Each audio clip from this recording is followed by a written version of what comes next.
Mhm.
Hey, hey, we're live. Hi, hi. I'm sorry, you guys. My voice is definitely almost gone. I am kind of under the weather, you could say. I'm a little sickly today, but I'm here and I'm available. How are you, Nate? Not available. I'm Okay, available. okay, yeah, hold it on. Yet holding on to God's promises. Yeah, hold it on. Okay, yet holding on. I am here. I am here. I am here, you guys. I don't know what has happened in the last couple of days with my voice, but yeah, It's my allergy voice is season. definitely. Realize we're in spring. This is spring. I know, and it's like I don't know what's going on with me, my voice, and everything. Like my throat just started hurting out of the blue, and I sleep with my Ah, window open at night. you gotta I, wash them first. You gotta wash them first. Ha ha! you Gotta, better stop you it. gotta wash it down to the base. Shut your mouth now. Hold These on now. wet Hold on now. equals bacteria, even if they clean. You gotta You wash, know what? Not today. make Any other day. let's take a Mm-mm-mm. shower together. Huh? What was that? Wasn't that? I can't remember the. I can't even remember. Al, that wasn't Al Green. Well, they said what? Let's take a shower together. That means because she was dirty. Or that she was not clean. Shower. Oh no. I cannot I think. wash your body. You is Right. that Teddy? Is Teddy that Teddy? Pendergrass. Teddy Teddy Pendergrass. Pendergrass. That's Teddy Pendergrass, He sweetie. knew what he was talking about. He said she was a He little did. murky. She was a little dirty. She was a She little bit might not merch. have been dirty. She might just been a little perspiration. That's bacteria, baby. Okay. Yeah, Uh-uh. off of it. He wasn't ready. Teddy wasn't. Teddy Pendergrass knew what he was talking about. He said, let's take a shower together. Hmm. We both know. Shut your mouth. I am going to be a little out of it with my voice today, but you guys get my drift. I have You something get where from I'm coming from. some tea. You got some tea? Oh, spill it. Tea. It's called Breathe Again by my friend um Jay Nicole. You met her. She has the teas that I used to carry in my shop. Oh yeah, yeah, yeah. Yeah, she had one good tea. I can't remember the name of it. And I'm smoking hookah. Oh, you mean the one that I made into a cold drink? Yeah, that was real The good. hibiscus. That was the hibiscus. Hibiscus, Uh, hibiscus, yes. yeah. They were really you can Hibiscus. make them as hot teas or cold teas. I Oh mean, my goodness. Yeah. but you have to I be people don't realize, I think because it's still sure. chilly some days or at night, we're still in the spring weather. April showers bring May Bring flowers. Mayflowers, but the Mayflowers ain't here yet. Mm-mm. The Mayflowers not Mayflowering. I don't know what's going on. And the Pop May, flowers we still don't think lingering realize it, but everybody's getting scratchy throats. Everybody is getting sick. Pollen has been out of control. My What eyes, the hell is going on? my eyes were so itchy. It was so itchy. Yes, yes. It was What is cold. going on? Well, the pollen. I think we're just being tricked by the chilliness. But we still in spring. Mm-hmm. Mm-hmm. And people trying to dress like they hoochies, but it's still Okay. spring is not summer, baby. Spring is not summer. Yeah. I wish you were a fly on the wall with the conversation I just had with someone. Mm. What happened We had an interesting conversation, very on point with the conversation today? we're gonna have today. Oh, what was the conversation But like? a friend of mine came to me and we were talking about men and dating and how the pool is getting shorter. And I gave Oh, some real life advice. now she was saying it how the pool for men is getting shorter, or she was saying like how Both, because some men feel like their options are the I'm next. very slim to none. Not to sound very pick me Isha. I know y'all know I'm usually very, very team women, but I'm gonna be very pick me Isha today. And listening at some of the conversations and looking at some videos and comments that are being left by women, it's just like, damn, we got a fucked up mentality out here. And I can see why some of these men are genuinely on edge about developing relationships with us, especially Black women. We have set our mindsets to be at this unrealistic level of dating, love, and marriage that it's so Yeah, asinine to me. Like, we have allowed the provisions and things of social media to cloud our mind and our judgments about what is really reality. You know, listening to so many videos and watching stories and reading comments of people who just expect love to be this knight in shining armor riding up on this white horse, and he got this banging body with this banging bank account, and you remain mediocre, is giving very no. And I get it. We tell women not to settle, but men are settling too. Men are sometimes settling for the women that they have to pick. And a lot of these women, and I'm learning now, and this might sound real rude what I'm about to say, a lot of you hoes out here are really on drugs, and y'all need to get y'all shit together. Like, y'all mindsets get very crackheadish. It's giving very much I'm on that shit. And I say that because I'm looking at the women that some of these women have to choose from, and I'm like, damn, if I was a man, I wouldn't want that either. You know what I'm saying? Did you go out? No, Okay, I guess. yeah. It's And go ahead. so what I said to my friends, there's a there's a mutual conditioning that's going on. We often push our young men out into the world with little to no preparation, but we prepare our young women for how tough it's going to be. Mm-hmm. Mm-hmm. And we Mm-hmm. raise our Mm-hmm. young women so hard. And not that we raise our young men soft, because they're getting a harsh reality. Look at the Mm-hmm. little boosties of the world, Right. setting their children off for sexual exploration. Yet we're Right. telling our little girls to be pure and Mm-hmm. be righteous, Right. be virtuous. But yet you're Mm-hmm. telling the young men to be animals. Exactly. So there's going to be a conflict. The, It's gonna be a the conflict of interest there. It's gonna be a right, yeah. conflict every time. But It's it's gonna be and a beyond the conflict. conflict of interest, it's going to be problems because Mm-hmm. where we are in the world today, as I told my friend, the men that she desires at her, like you've met you. I'm not going to say who she is, but you've met her. She's an accomplished woman. She has a doctorate. She takes care of herself. She has a child from a previous marriage, so she has some baggage.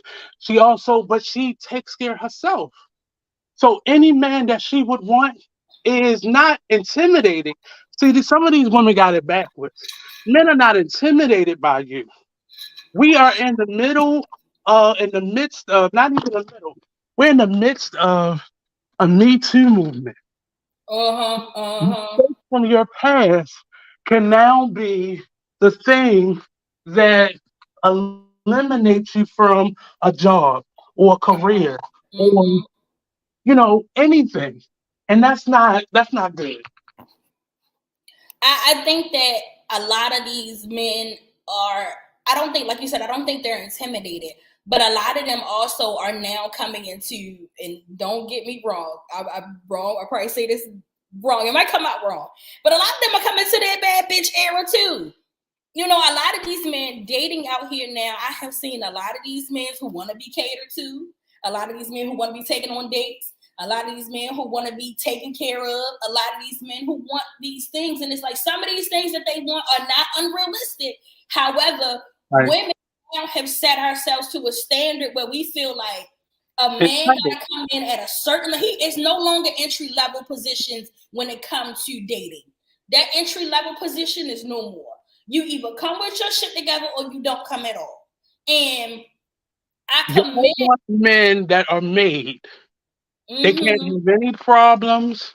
They can't Mm-hmm. have any baggage. You Mm-hmm. want them to be, you don't want them to be virgins, but you don't want them to be hoes. You want them to be filthy rich, but you want to be taken care of. You want them to Mm-hmm. pay all the bills, give you spending money, give you freedom, set you up, and then you leave. Mm-hmm. And then you leave. And he can't And then have you leave. any qualities that look anything feminine. Yep. He can't have any emotional qualities, No. no womanly, quote unquote, womanly qualities about. Uh-huh. But you can come to Cannot. him after three baby daddies. After three baby daddies. You can come to him broke, living at home, Broken, not and broken. broken, broken Don't and forget broken, broken. broken and broken. You can come to him with all of these life moments, but he can't come to you with at least one. With And if at he least one. comes to you with those things, you are now the man of the house. Exactly. You choose to be with. Now, you are now the woman who feel like, I can't do this no more. Can't do it. Can't And do you it. haven't given anything. You haven't given anything. You haven't given anything. And I We go ahead. we are expecting men to come into our lives right now, like you said, whole, got it together, been to therapy, or going to therapy. We No, expect you've been them to therapy. No, that means something wrong with your family. No, can't do it. Get somebody else to do it. to get somebody else to do it. You You go done to been to therapy. therapy. That's a Something real. wrong with That's a you. real feminine quality. No. Uh-huh. Yep. Yep. You a girl, and I don't like it. Too in tune with his emotions. Uh huh. Uh huh. And it's so sad how women nowadays have created this facade of what a good relationship should look like. Have And created and this I'm gonna facade stop of you what a man for should look a like. second. It's not just women. Whoever is dating men, Uh huh. other men, trans women, everybody Mm-hmm. is coming. I sit up and listen to a lot of these podcasts, and the type of information that's being put out there is crazy to me. Mm-hmm. I just listened to the Joe Budden podcast. Having a black refrigerator is broke boy shit. Is poor Well, call people. me a broke bitch because I got a black refrigerator. If you got a black If you refrigerator, got a that's white one, poor people if you shit. got a white one, you broke. Say Or no, no. if you got a white one, you You are got, you got a white one. you You're homeless. impoverished. You You might as well be homeless. exactly. But If it's you have it's a white it's, refrigerator, something wrong. it's the pursuit of success that is Mm-hmm. turning our communities into the It's too gimme, damn. gimme, gimmies. Mm-hmm. You have men all over Twitter and on the internet shaking their dicks, fucking, soliciting sex. There's a photographer here in Baltimore.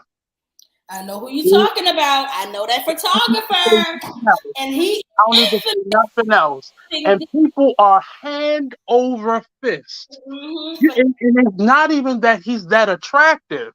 It's just he got a big dick. That's it. And he's doing something that's making him money. So he go fuck me and he gonna take care of me. But he's Mm-hmm. not looking to do either of those things. Either of those things. I don't know None. this. I'm not gonna claim personally, but I know a hoe when I see one. I know a hoe when I see Now, one.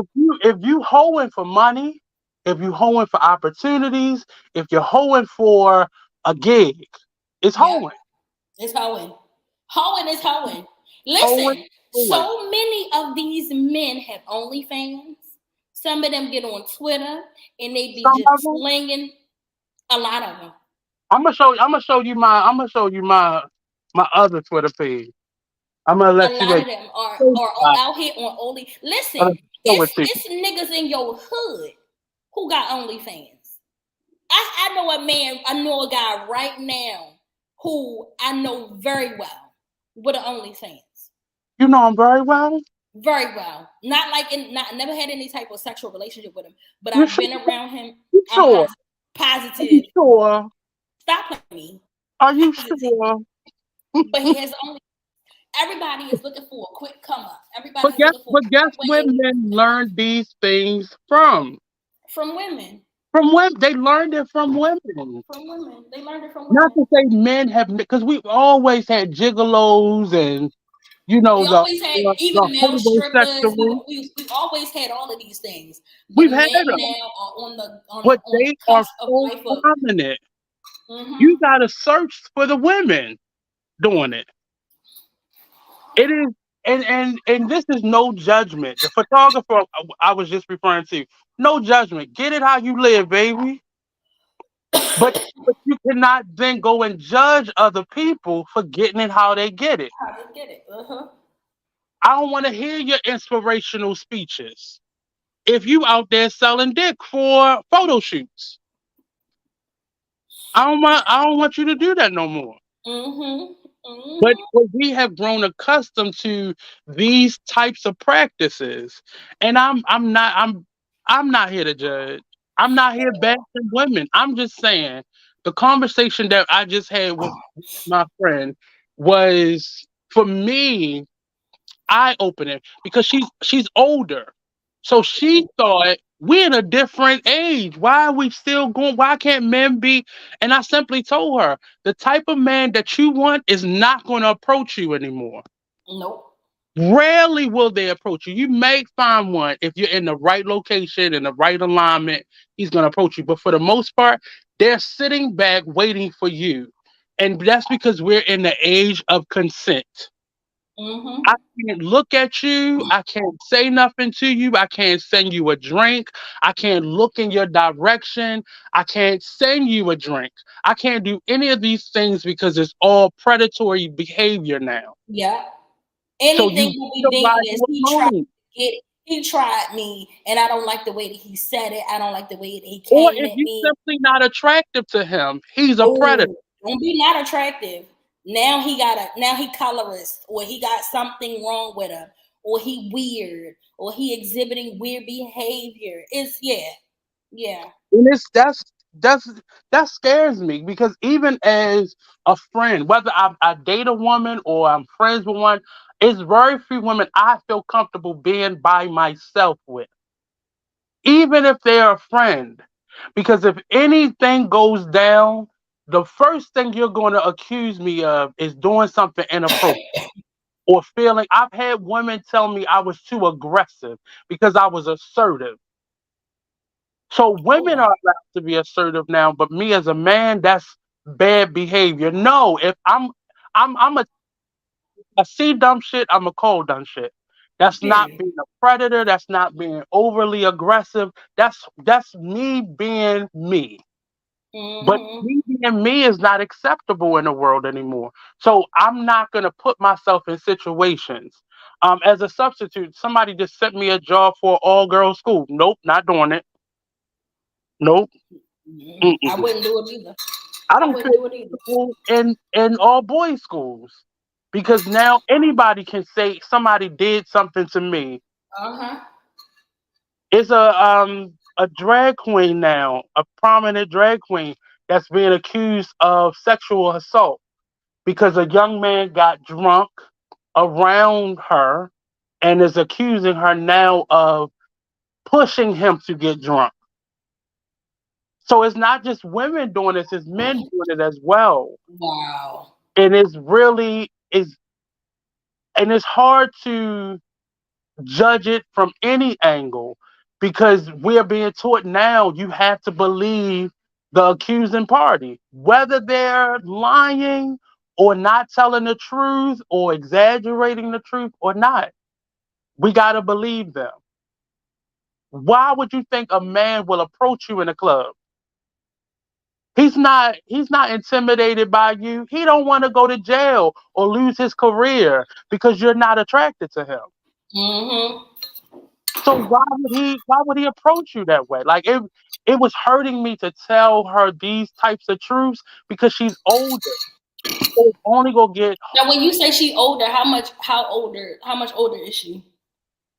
like 40, late 40s, early 50. 50s. Right. So the pool is gonna diminish. The pool is definitely getting smaller. Women logically live longer than Men. men do. So Mm-hmm. your dating pool is getting shorter and Mm-hmm. smaller. Mm-hmm. That's why there's women out here who not afraid to share their spouse Yeah. or boyfriend. Mm-hmm. Mm-hmm. You're right. And it's like I really need us to not take a lot of this stuff personally, but also understand what you're putting out there. I'm trying to remember the lady's name. I was watching a Breakfast Club, and there was a young lady. She was Ebony Williams. Ebony Williams. She had an interview with Iyanla on her platform, and Mm-hmm.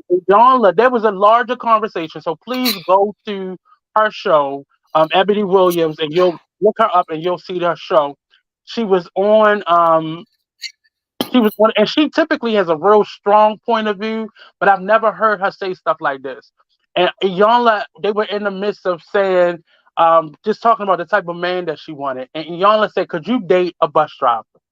And she said if he owned a bus company. Now, typically that's not a problem.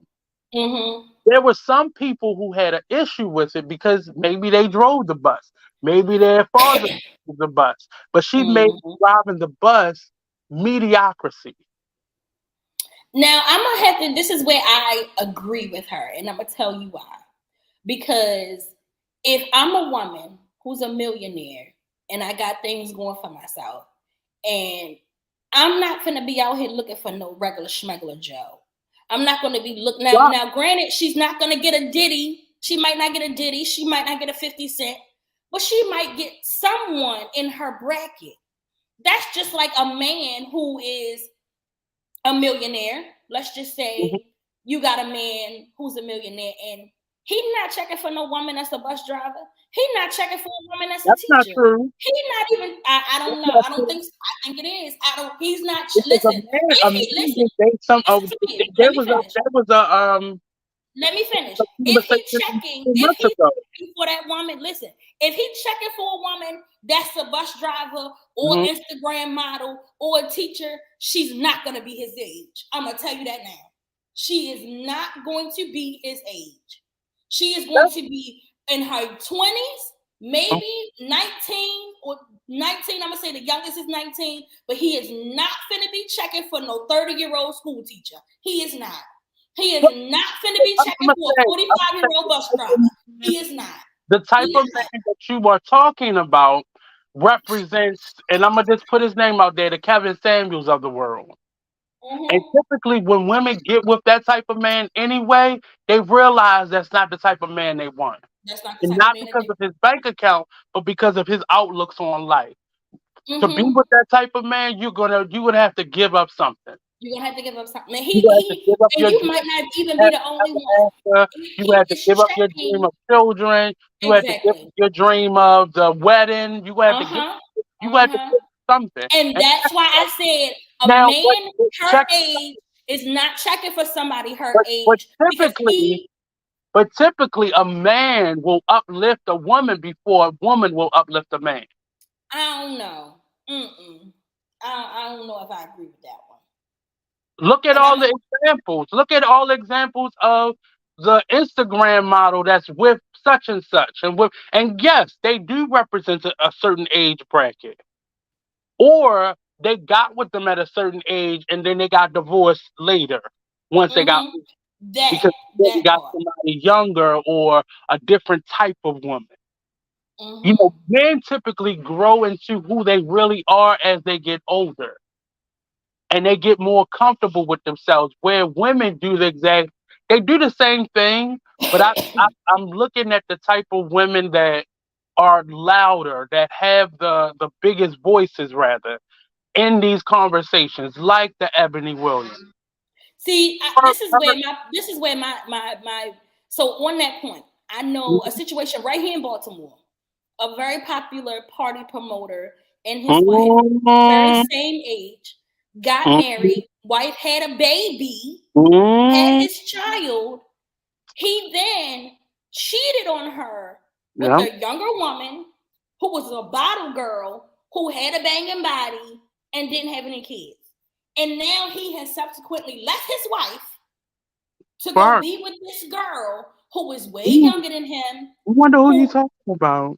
who has a nice body, no kids, and meanwhile his wife is a school teacher, has a little her own little after school program, has her own little thing, but the wife is like after their son is about maybe 5 or 6 now, but I'm gonna say when this happened, no, the son got to be about 7 or 8 because when this happened, the son was like 4 or 5. So this was a couple years ago. But This was I'll like a ask couple you years ago. before you finish the demographic. I'm curious to know who pursued the marriage. He did. No, no, no. Is that what you saw, or is Well, that what you mean? what happened? That's what is known. He did. He did. Is that He so did. outwardly? It appeared that he was lavishing her and Mm-hmm. loving And on her. now, and I, now he's so the out question here. is, who pursued the marriage? That that I, that question is always important, and it's not that women are always making a man settle down, but what is being put out there that is what was necessary. Because often what happens is that's not the woman he really wanted. right. He really wanted the hoe. That wasn't the agreement that we had. He wanted the fast one who had the body. He wanted the one that was the popular one. He wanted the party girl. That's what he really wanted. Yeah, that's what he really But wanted, and we that's what were told he that did we now. have to date He with the a girl person. that could take trips to Belize in the middle of the week. He with the girl who can take a trip to Cabo on See, on demand. You know, she and don't have any kids. I recall a couple He years with the girl. ago, I think it was the City Girls. Was it one of the City Girls? They said that's the type. That's why they can't date an average 9 to 5 man. I don't. If I'm wrong, it may have been somebody else, but I remember it being somebody young said they can't date a 9 to 5 man because he can't take trips when they want to take trips. So what is happening to women is what has been happening to men forever. Mhm. And men have learned the game from you all, and they're Mhm. playing it. I'm not saying they're right for playing it. I'm saying they're playing it. They're playing And it. they're doing much better than you all are because not only are they getting you all to spend your money on their photo shoots and their party planning, but they're also getting men to do it. Men to do it too. And And not to another say thing that is they're gay, they not are to say they that are playing the game better because they're not looking for a wife. They're not looking to settle down. no, They're not no, looking to develop something meaningful. They are looking to have a good time. yeah. And many of them, and see, the secret is, and the difference is, a lot of the women that played that game did never been married, Never been never married. had any children, never, Mm-mm. never had the picket fence with the marriage and the beautiful weather. They are still single. These They are men that are still playing that game have had their children. Children mm-hmm. are damn near teenagers or grown. Or But grown. And these they men, out here looking for somebody damn near their kids' age. right? These children are making. These men are making choices to be single, and they're Mm-hmm. in their careers or they're building their entrepreneurship, and they're out there living and comfortable. And all they need to do is come past your hood and drop off some dick and go back out to Pennsylvania where they And live. call it a day. So, Mm-hmm. so it's not shame on you women. It's not slap a woman on her hand, but you all taught them how to play these games. Because it's men that should not be playing these games that are winning at playing these games. Hmm. I'm It's just men. saying, It's men out here who should not even be thinking about playing these games, but are playing these games but are winning. They not just and playing. winning. They're not even playing it no more. They winning at it. They doing better than we are, and now we are subsequently upset. But then you have the other men who are talking like we owe them something, or talking like we had to give them something. I have such a truth. Well, because but I'm telling you, many of them have been scorned. Many of those men have been scorned. They've been treated like shit.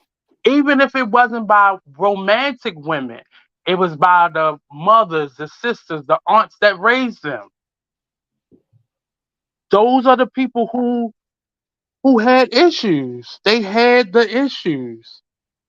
And they're being put into situations where I don't know. I don't know how to fix this because this is a community cultural thing. It's not for our allies. It's not for our people outside. It's something that we have to fix, and it's a cycle that we've we've raised our young men to be certain things and in certain ways, and we've raised our young women in certain ways, and it's not complementary to each other. They're not. It's not. It's not. It's not. And now that we are giving space for men and women, really, but just people in general to live their real truth, you have more men coming out as bisexual and pansexual, and we just have, I don't know.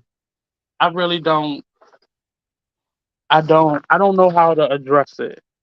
And I'm trying to figure out ways to Um, so I guess in this conversation that we're having today, a lot of those topics will be talked about, but it was just really interesting that conversation that I had with a friend of mine today. Literally, I just finished that conversation, and it was just some of the things that I'm feeling. Like I'll be 40 in a couple weeks, And I'm feeling some of those things that she is speaking about.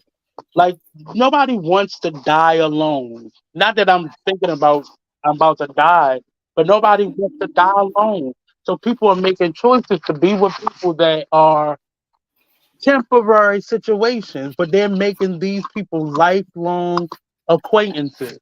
And we're being forced to make choices based off of the choices that we saw as children, where some of that stuff is now being I don't it's scary. I don't know how you feel. Dating now is scary, and also because we as women have to learn how to now think outside of our own emotional selves, because of course women by nature are emotional creatures. I don't care how nonchalant, how standoffish, how whatever you are, by nature you are an emotional creature.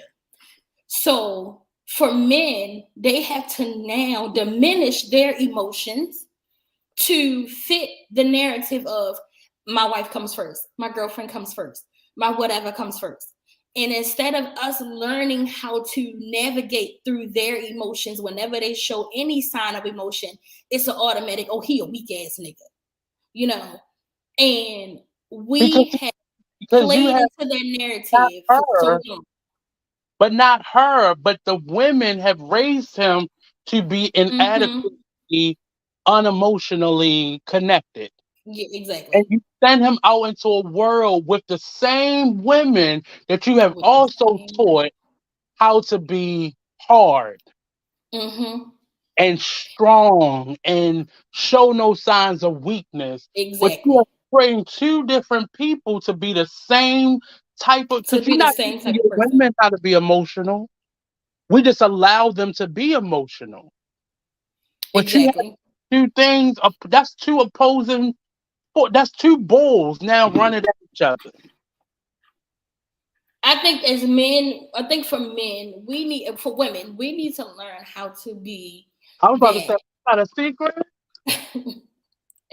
I think for women, we need to learn how to be that safe space for men. We need to learn how to allow a man to be emotionally him without diminishing his character, without But, diminishing who but he is as a before you can man. give somebody a safe space, Black Roses, you have to have that for yourself. And y'all don't We have have, to have that for you. We don't. Sometimes we don't. Sometimes we don't. often you don't. Mm-hmm. Even if you were raised in prodigal type families, Mm-hmm. you don't have that safe space because there were still things that you didn't know. If you were Right. raised in a house with a mother and father, typically you didn't see them be romantic with each other. You sure didn't. You saw them You sure fight and didn't. argue, but you didn't see them kiss and make up, and they were just Love happy on each other. one day. Mm-hmm. So some of y'all don't have those safe spaces. Some of it, well, I had my mother and father. Yeah, but you Yeah, got but that what was their dynamic like in their relationship? What was your mother and father dynamic like? How right. did they show love in front of y'all? How did they show that they loved each other in front of the kids? I'm not saying everybody is dysfunctional, but baby, we all got some type of trigger or trauma, and that's Mm-hmm. unfortunate. And I hear some of my Unfortunately. friends who were raised by both of their parents. Well, that's not my situation. But baby, your mama a drunk. Your mama a drunk. Your daddy abusive. Your daddy abusive. Your father don't accept your lifestyle. Mm-hmm. Your Your mother father been don't accept your lifestyle. right. Your mother been fucking your uncle for a couple years now. Your mother is shy and timid and can't speak up for herself. Right. So these are some Your that father is emotionally and verbally abused by your mother. oh, and Let's sometimes talk about that. he abused. Let's talk about the emotional and verbal abuse that women put on men sometimes. You Oh, know, we will beat a man down till we can't beat him no more. And then when he looking for our hand to help him up, oh, you a weak ass nigga. after you drain him of all You the have drained him of all you can drain him of. At the end of the day, now he a weak ass nigga. You done got the ring, you done got the merge, you done got the baby, you done got the whatever you needed, even if y'all ain't got no kids. If y'all you done got the relationship now, you got him where you want him, and it's like, oh, he a weak He nigga. got you out the hood. Mm-hmm. He got you out the hood. He got you out your mama basement with your 3 kids. He took Not the you big in. He took family. you and your 3 kids in. Or your 5 or 6 kids. He took all y'all in, loved you, and you beat him down so you couldn't beat him no more. And then you wonder why. Like, No, yeah, because you why could. he over at Suzanne house, who might be a white woman, because Suzanne bring him peace. But see, You this is know, the honesty that needs to happen.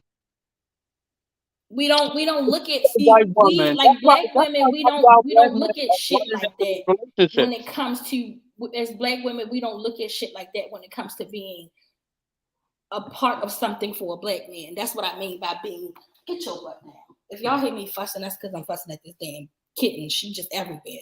But we don't know what it means to let a man be a, a man and have emotions. No matter what, he's still a human.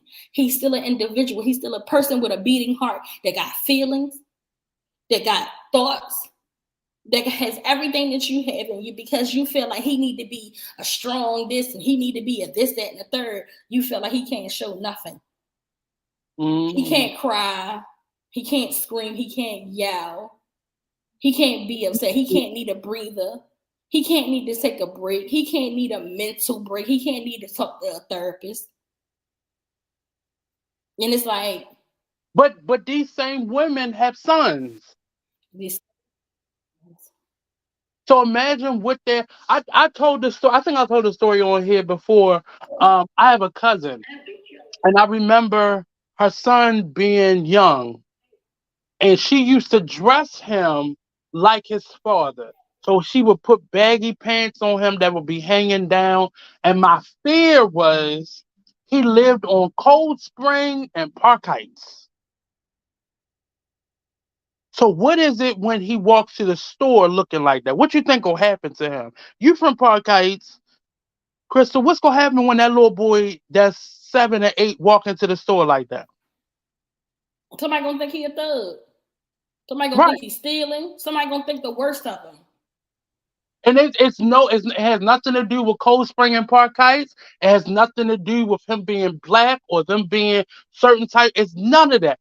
But you're dressing him in representation of what you want, not what you want for him, but what you want.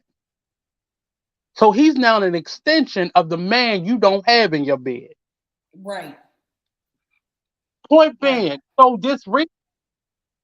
my uncle passed away, her father. He spoke at the funeral. Now, as the older male cousin, I felt prideful because he was very articulate. He was dressed appropriately for a funeral. Oh. He has nothing but he's a mama's boy. Mm-hmm. And everything that she did, his natural behavior fought against that. So me saying those things to her, making her aware of it, didn't really matter because it was destined to be who he is today. Very intelligent young man, very intelligent. I say all that to say sometimes we have to understand what we're doing. And because Mm-hmm. most of our homes were single mothers, it's only less than 30% of our households that are being raised by single dads or accompanied by a dad. And the majority of them are single mothers. We have to understand the messaging that we are putting out there indirectly to our Mm-hmm. young men and to our young girls. When we separate the lessons that we give to our daughters and out to our sons, you are setting both of those children up for failure. You're setting them up because you're telling your young man to man up at 7 and 8. Right. At 7 and While you're 8. telling your young girl to prepare to be alone. And sometimes not even at 7 and 8. Sometimes at 1 and 2. 1 and 2. Sometimes at 1 and 2. The little Yep. boy fall across. Oh, shut that shit up. Come on, man. You be quiet. Don't be crying. Like we set them up at young ages. Sometimes at 1. Mm. sometimes at one. I'm really curious. Like I really want your son to come on. Not to prove the type of mother you are, but I'm curious to understand his generations because I don't teach high school anymore. So I'm disconnected from that age range of children. And I know your son is much older than that, but that Hmm. age range, it's just interesting to me. We are ridiculing our young men for the decisions they're making, but they're only doing the things that their representation was doing. They're Hmm. only doing those. I hate to hear Jay Z doing interviews talking about hood men. I hate to hear Hmm. Puff Daddy and the rest of the very rich black men talk about these hood boys when your 90s and early 2000 careers shaped who these young 20 something, 30 something Hmm. are. That's it. You are giving way to the little Uzis and the babies and the little baby and the babe. You're giving you birthed them to only think about pussy and getting a bag. You birthed them. To only think about those things. And I then we wonder why, as mm, a society, we are failing generation after generation after generation. Wondering why the cycles keep repeating themselves, wondering why the things keep happening, wondering why the same mentality keeps recycling themselves from generation to generation. we gave birth to them.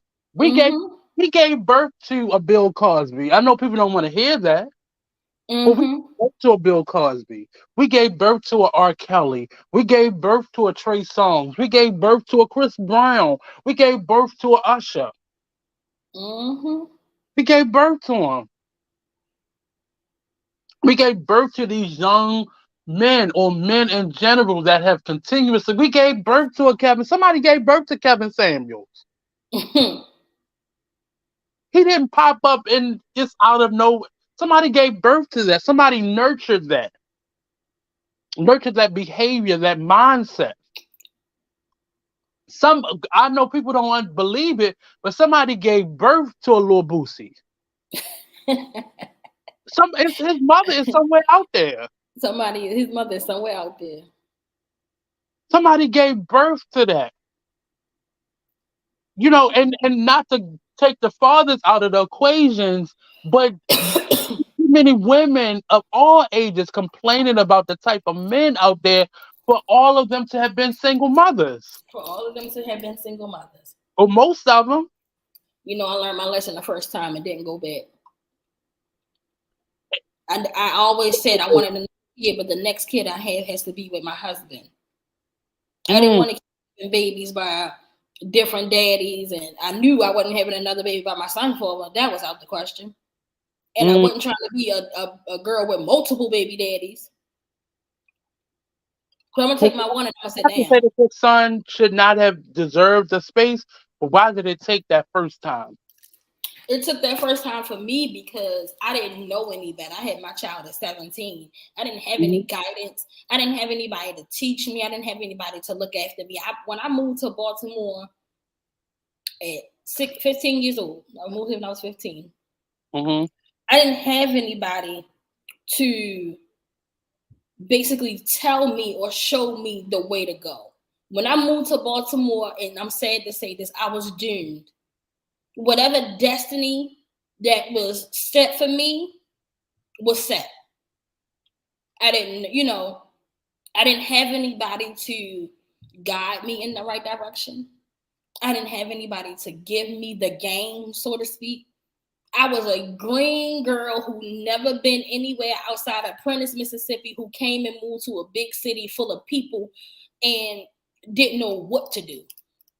Didn't know what to do. I was lost, you know, and I feel like I learned anything that I learned from 17. I'm not even 17, from 15 up until now. I learned on my own. I taught myself through mistakes, through trial and error. Some of them good, some of them bad. But I knew after the first one, I wasn't making that same mistake again. Yeah. I wasn't making that same mistake Tanya again. Dorsey, are you speaking to me or to Black Roses? Do you know Tanya Dorsey? I know Tonya. She probably talked to me. She's talking to me. hmm So yeah, It's and but it is. I've watched teen pregnancy happen. I've been a part of the over sexualization of black men. I was that black man. Um, Inappropriate behavior from adults onto adults. a youth. Mm-hmm. I've been that person. These people were birthed by someone. By someone. Now, some children just naturally get it. Mm-hmm. I was, I'll tell you, I am, even to this day, I may, pop off a couple times, but you deserve it. I'm just going to You say, may. got You it. may.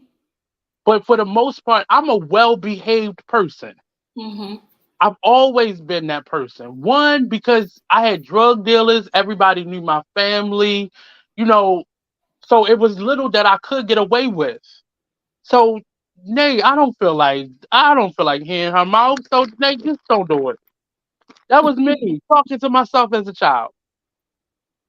But we have people who are being raised to be. I look at my uncles, and I just lost a second uncle, and looking at his life in my mind, I want to know what choices did he think he could have. He What did that look like for him? What did life look like for him? right, like through his eyes, like what did he? My uncle was a great chef. He was so helpful. Oh. He was, all you had to do was give him a cigarette and some beer. He'll clean up your whole damn house, mow your lawn, go to the store for you. He used to do my he used to do You all my right? homework. And it's crazy. I made my mother a painting for Mother's Day or her birthday one year, and he looked at he said, "You did that?" And it took everything in me to hold it in, but I wanted to say to him, and I regret to this day. Well, you taught me how to do stuff like this, Oh. but his life amounted to him chasing after women, Mm. having multiple children by multiple women he only raised one of his daughters, got high, drank too much, smoked too much, and he died in that in that in, atmosphere, in that state. in that state. And I have other uncles. I have an uncle right now in jail for a murder charge. Mm. And he included his niece in that. So my cousin and him are in jail for murdering somebody.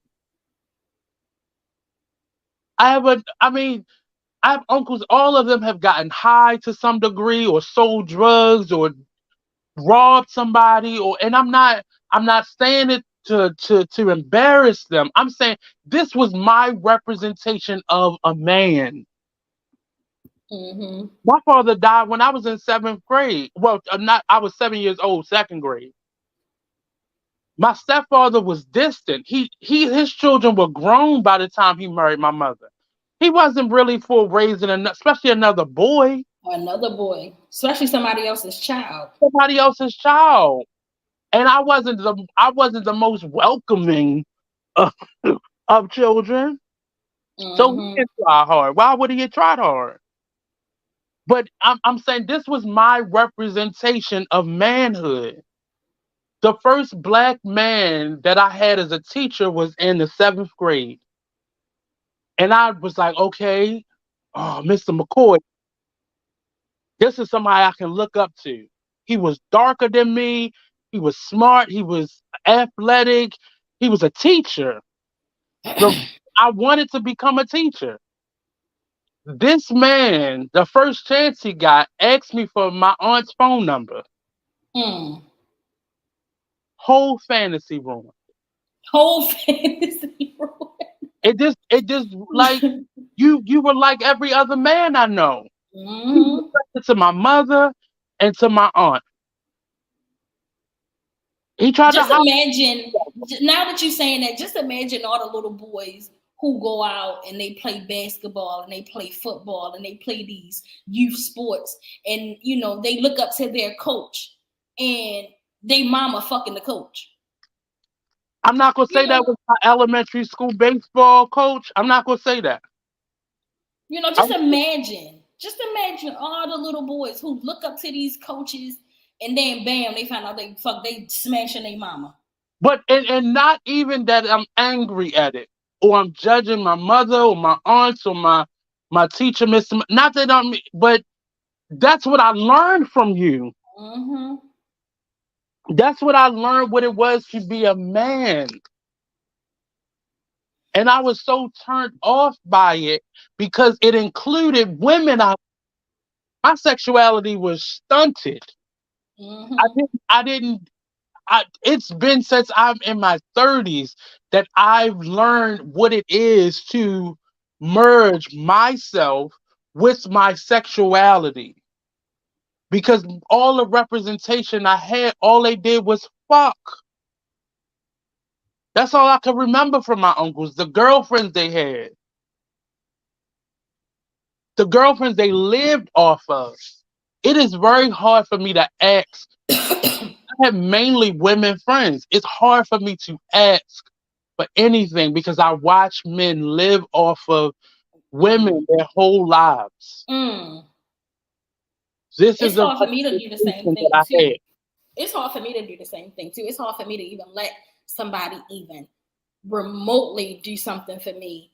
I remember just Hmm. yesterday, maybe the day before, when I had asked somebody to buy me something from the store, and I said, "I'll give you your money back when you get here." And they said to me, "Just let somebody do something for you for a change." And I'm thinking to myself, "Why would I do that? Yeah. What does that look like? I don't know what that looks like.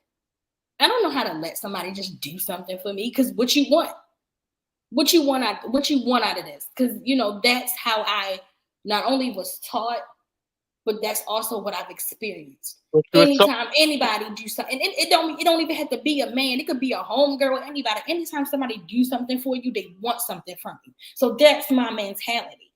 or they Who want just gonna do something for me your head. just because they like me, just because they cool with me? Ain't nobody gonna do that. Yeah. Ain't nobody gonna do that. It's hard. It's hard for me today, and I have businesses, and the reason they've never been super successful is because I don't know how to even ask people for money. I just Exactly. don't. That why you think I have a problem with getting sponsorships? I don't know how to just go up to people and ask these people for some money. It's hard for me to even ask somebody to give me some money. I'll be like, I'll give it right back to you. Oh, let me borrow, $4, or let me get 20 and I'll give it right back. I even do my son like that. He'd be like, "Ma, what?" I'd be like, "Give me $20, I'm gonna give it right back to you when I get paid." He'd be like, "Ma, why? Why would you like what?" Hmm. And it's some women who do it with ease. "Oh, give me $30, give me $400. I can't never, ever, ever in my life see me asking a man for no large amount of money, like no $400 or $500. I don't care if he do got it. I don't care if he do got money. I can't see myself being like, "Oh, let me call Tony and see if Tony can give me $400 real quick." I can't do that shit. I don't even want to ask a nigga to buy me lunch. And you That's saw that. just You how saw bad that as it a is. child. You saw that as a child. Yes, I when I growing up, I seen my aunt bust her ass, not have a man around, not ask a man for shit, for 5 kids, 3 of her own and 2 of her sisters. Mm. Growing up, I seen when living with my uncle. I've seen him live off of my aunt, not had no job, living off of my aunt going to work, busting her ass. He living off of her, not working, hanging out all day, drinking, and then Friday come, he out all weekend. I've seen it, and it made me want to be like, I ain't gonna never ask a man for shit. I ain't gonna never want to need a man for shit. I ain't gonna never want to do it. And then it just trickled over to me being an adult. I just never been that type of girl to just call a nigga up and be like, yeah, give me $100, give me $50. I can't do it. Don't I even want to have the time asking nigga to buy me some lunch. I remember being young and people will ask. I remember being asked several times throughout my young childhood, "What are you afraid of?" And I remember telling one of my teachers, "I'm afraid of being a bum." And That's she was like, deep. "What does that mean?" I said, like, I don't have nothing. Like, I'm gonna grow up and I'm not gonna have nothing. Because the Mm. men I saw, I only remember seeing three of my uncles with their own. And two of them, it was because they were in transitional housing that got them housing. And they no longer have it. Mm-hmm. I don't remember outside of those two instances, I don't know uncles that, and these are my mother's siblings, not my mother's uncles, but her brothers and sisters. Well, her brothers have a cell phone bill in their name, own a car, uh, own a business, like a legitimate business, Mm. have space to really be who they are. Mm-hmm. I just, it is, I've watched how, whew, lack of care and nurturing and sacrifice can devastate a generation of people. I also watched how that same devastation transitions itself to your children and then eventually how they raise their children. It just is it's crazy to me. I've watched people never tell their children who their real father is. Hmm. It I've just watched that in this generation. but where did it come from? That's not a new thing. I've watched that in this generation. And you didn't even pick the best possible one. Didn't even pick the best possible one. I'm it's really hard for me. Even these conversations that I hear you and KD have, that I've had on my show as an artist, the type of content that I create, it is really hard for me to exist in this world. This pandemic has turned me into a recluse because I don't want to deal with the reality of where we are. Like, people really don't care for each other. Hmm. Not, they don't care. If as long as I've got what I needed out you, I'm Mm-hmm. self. As long as I used you to, I can't use you no more. I'm good. The Devastating. heart and the passion for humanity has now been diminished to nothing. We are now in a world of it's me and me alone.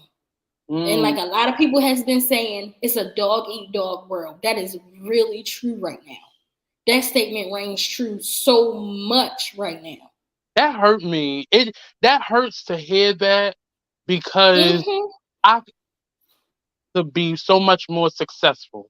We are living in a generation of people who lack empathy. We lack empathy But for it's not even others. empathy. It's not. I can't even, because empathy is is is knowing what someone else is feeling because of personal experience. It should be, Mhm, but you'll watch mhm, somebody fail at mhm. the hand of you talking about them or bringing them down, and you'll watch them fall and crumble off And of. you would get so much happiness and joy out of it. And that's the sick part about it. Yeah, That's the sick part about yeah. people and humans nowadays. We get joy out of that. I was watching, and this is kind of relevant, not really, but I'm watching Hunger Games, and I Mm. was sitting there thinking about how sick whoever came up with the idea, great movie, but just the idea to make poor people fight each other, But kill what each is other. this right now? Hunger Huh. Games is a mirror reflection of where we are right now. Mm-hmm. And I had to think, there's a lot of meanings behind these movies, and to think that one day this may come true. We may have to live in a society where you have these different poor ass districts, and you got the rich people living somewhere else, and they taking bets and bidding on who going to win out of the poor people. Chris, Black Road, you don't see that happening. I'm sorry. Oh, I see it. I That see is what it. the reality is now. I It's what's see it. happening right now. Look at Squid Game. That Look is at the Squid Game. reality right now. I'm sorry. You just moved into an apartment, and I've been looking for a new apartment. When I say the Mm-hmm. level of greed that is out there, Greed. it is, and I understand everybody deserves to make a profit, but my food costs more, my transportation costs more, my Mm-hmm. housing costs more. I am so blessed And those, to go ahead. I'm so blessed to be able to move into a space where it's literally a 2 to 3 minute walk, depending on how fast I walk to work. I don't have to go from Timbuktu to West Boonfuck to get to work. I literally gotta walk out my back door, walk down one or two lights, and I'm at work. That's a blessing. Literally a block and a half. It's literally a block I'm, and a I'm half. telling you how much of a blessing that is. It is a blessing. Me seeing, and I haven't had to look for an apartment for years, over 10 years. So being back in this market, just understanding the level of greed and lack of concern that people have, Mm-hmm. uh, Mm-hmm. doesn't amaze me because I've seen it. It hurts me because and like I said earlier, like I would be so much further in life if I just cared about me. But Mm-hmm. that's not the makeup of who I am. And it sometimes I'm really angry at myself for not being able to be cutthroat and negatively ambitious as I see people being. Like it with no lack of any type of care or concern. Mm-hmm. Mm-hmm. It's so easy for us to write people off Write people off. and just it's just so easy for that. I mean, and it's so much stronger than men against women, vice versa. It's so much stronger than that. We have no concern. I was talking to my friend today, and I was telling her we was talking about funerals, and I said, well, this was the first time ever in the history of the family, as long as I've lived in it, where I've had two family members die this close to each other. Like their Mm. funeral was it was only a day separating their funeral. I had never, I mean, outside of the pandemic, I didn't lose really any family other than my grandmother. Um, but it wasn't like I lost a lot of other family members in the course of that. But Mm-hmm. this, I didn't. It was hardly anybody at the funerals. Wow. Really? And that's not the first time that I've seen that. It's not. It's just family is a choice now. And Mm-hmm. I have to admit I've made a conscious decision to back away from family, but that was to protect my boundaries. And I don't know if everybody is feeling the same way, but I think a lot of people are. But it's Mm-hmm. that we are comfortable just staying the way we are. It is not comfortable for me not being around family. Like my family treated me as if I've been away at war for 10 years. And I said to myself, why couldn't this have been the type of behavior that you exerted before? If Mm-hmm. I felt this type of kinship, I wouldn't have needed to back off. I I wouldn't have. feel that way when it comes to my mom. when I don't talk to her or see her or hear from her for 2 or 3 months because of you have crossed a boundary that I'm not comfortable with, when I come back, it's just like the same. It's like I've been gone somewhere foreign when I'm really just only around the corner. She lives over by John Hopkins. I live downtown. That's not a far ride. Mm-hmm. But it takes for me to take that step back for you to respect my boundary. And then when I come back and I try to ease you back into my life, you do the same thing over again. Yeah. For me to retreat, to say I'm back here again. And my father said all the time, you must like the hell she put you through. Even at my big ass age of 37, the trauma and the hell and the shit that I go through with her is just like, when will it ever fucking end? But I say to you, being somebody I don't have that experience, so I can't speak to that. Mm-hmm. I do have that experience with other family members though. Mm-hmm. And because my mother trained me and raised me to be giving of myself until it hurts, is why I had to step back. But what I'll say, those behaviors that we find in our parents, I speak a lot about grace because grace is important and not just on a biblical level. Grace Mm-hmm. is so important because it's a reason behind everything. And sometimes the reason is like, God, I can't find no reason in this. This is not, I can't, but I, in me developing a stronger relationship with God, I'm so glad God is not like man. I'm even all the stuff that I've gone through, I know it could have been 10 times worse if I Yeah. did not have any faith. Mm-hmm. So it I just can is, only imagine about the people who don't have any faith. oh, I They see. have no faith. And I often think to myself, and this is my own opinion, I think that people who go through so much hell in their life and go through so much shit is because you always talk about what God don't do for you. Who ain't? I don't know about no God. Who is God? And I think that's Is why you that- go is through that so much hell, because you don't realize that there is somebody out here. But guess what? We prayed for something and then we didn't get it. But we understood to a certain degree it wasn't for As us. to why. Mm-hmm. But some As of to them why. have prayed about serious stuff, and And didn't get it. God didn't answer them the way that they wanted the answer. He didn't So now deliver they done, what they they wanted. done, they done cast him down. There ain't no real God. Who is God? Yep. And some of that was a birthright.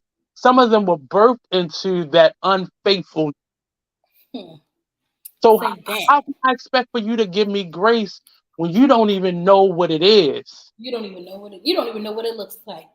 You're more You've never experienced it. experienced, and you have, but it wasn't what you wanted. What you wanted.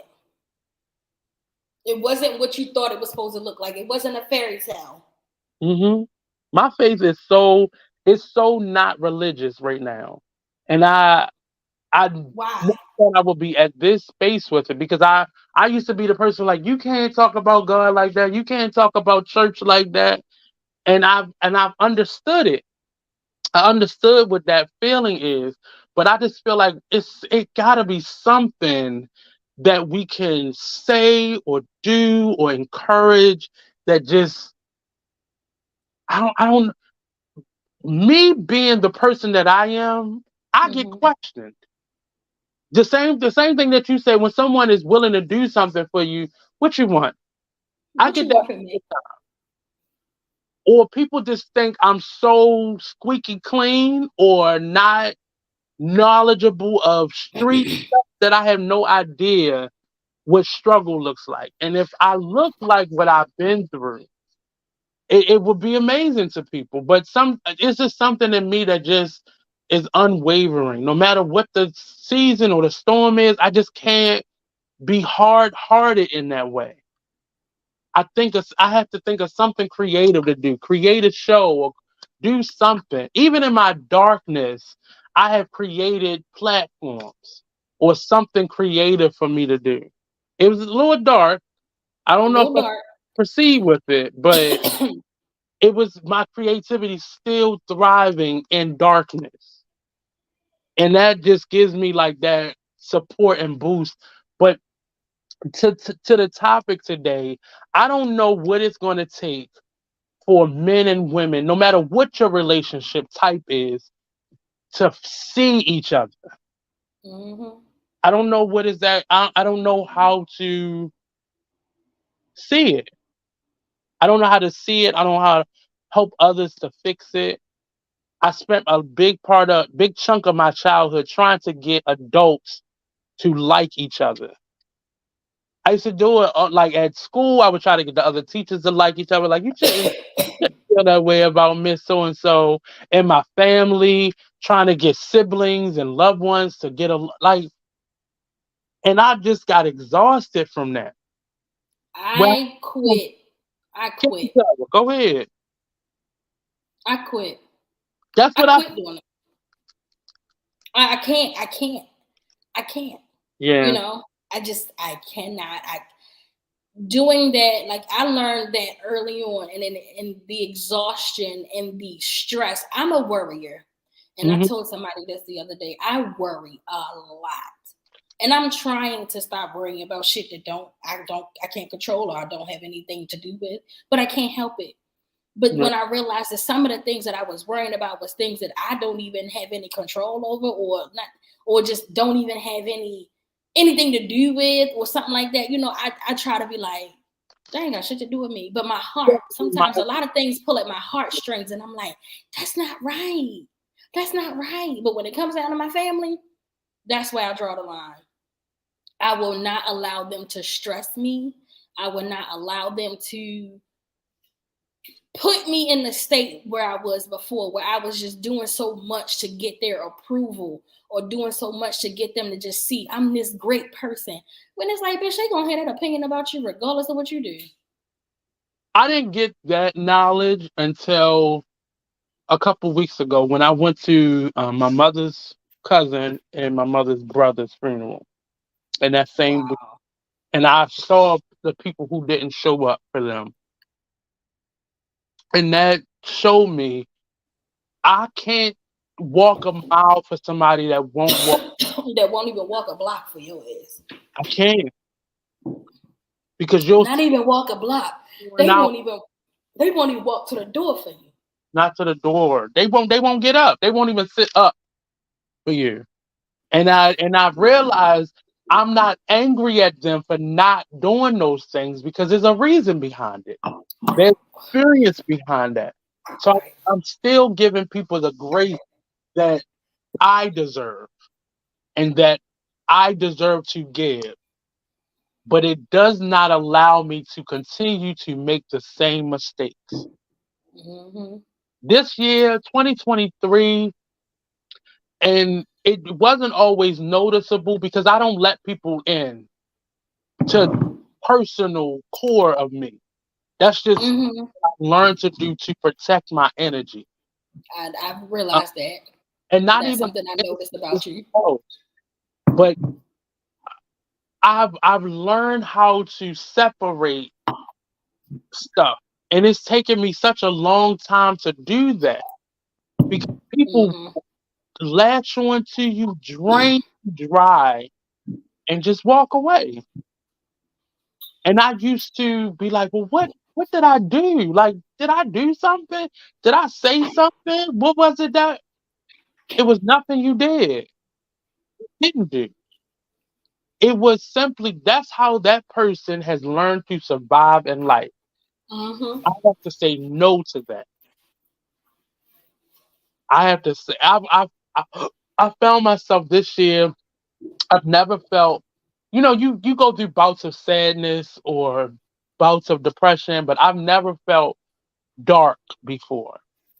Oh. You know you pulling at strings, and because I don't think I've lived my life in secrecy, but I've lived my life in privacy and with boundaries because I don't trust people.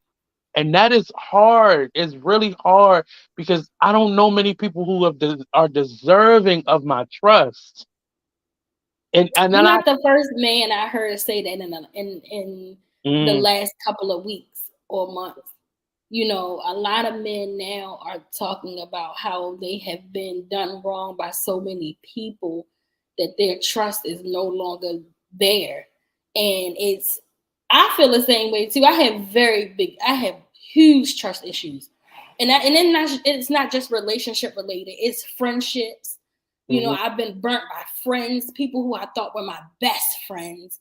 I've mhm, been burnt by people relationship wise. I've been burnt by family members. So it's just in general, I don't trust people at all. yep, And there's a saying that I heard. It was like, I'm not saying you can't trust anybody, but can't nobody be trusted. And mhm, that resonates so much with me because it's like you really can't. You really can't. And sometimes not even the person that you think you confide in the most to. You don't know. And I've watched so much backstabbing, not even amongst family members, but amongst friends, amongst relationships, you know, boyfriend and girlfriend, baby father, baby mother, all of it. I've seen so much backstabbing. And I'm like, damn, is mhm. that who we are as people? Is that what we exhibit as people? Like, who can you really fucking trust? But It's a, people will be like, you can trust me. No, you can trust me. I'm telling you, you can trust me. You be looking at them like they doing like they want. And I'm like, I can't. I can't.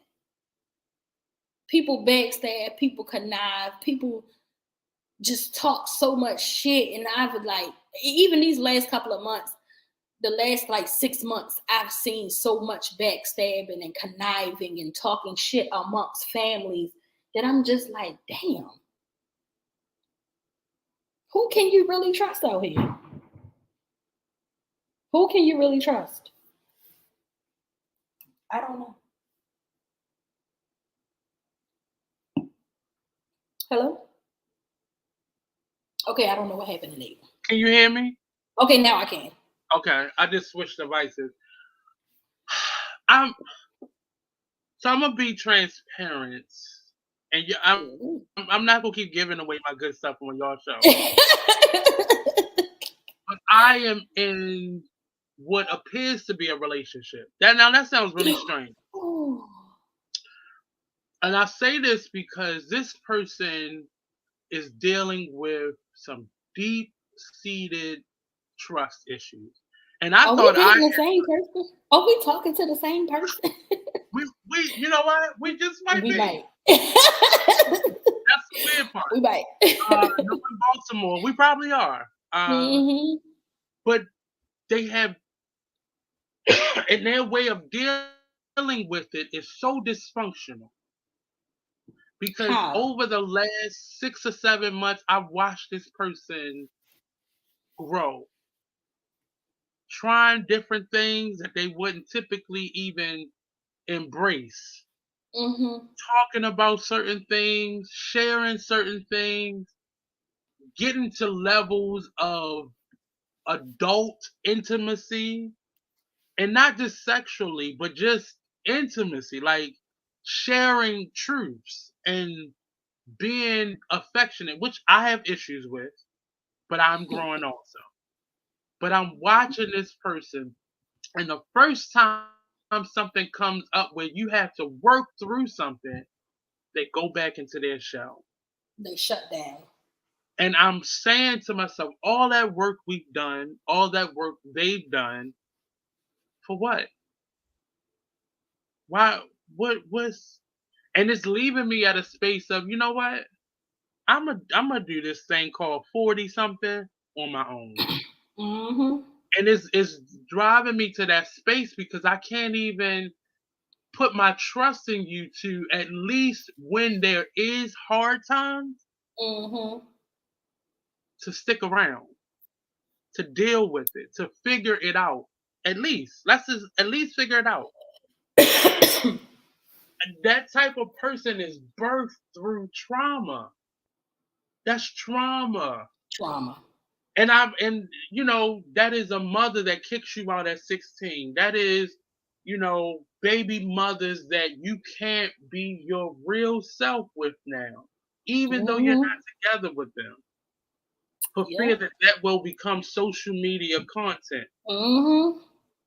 Even your children, you don't know what your children's reaction will be to you showing them who you really are, because we have groomed our children to be these uberly, especially our black males, to be these uber unrealistically masculine men that can't Mm-hmm.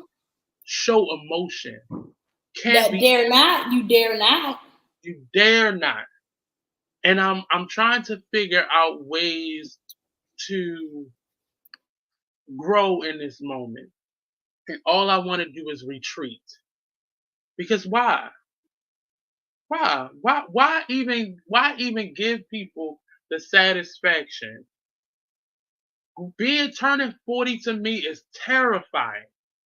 It's terrifying because I don't have any real positive examples of what that looks like.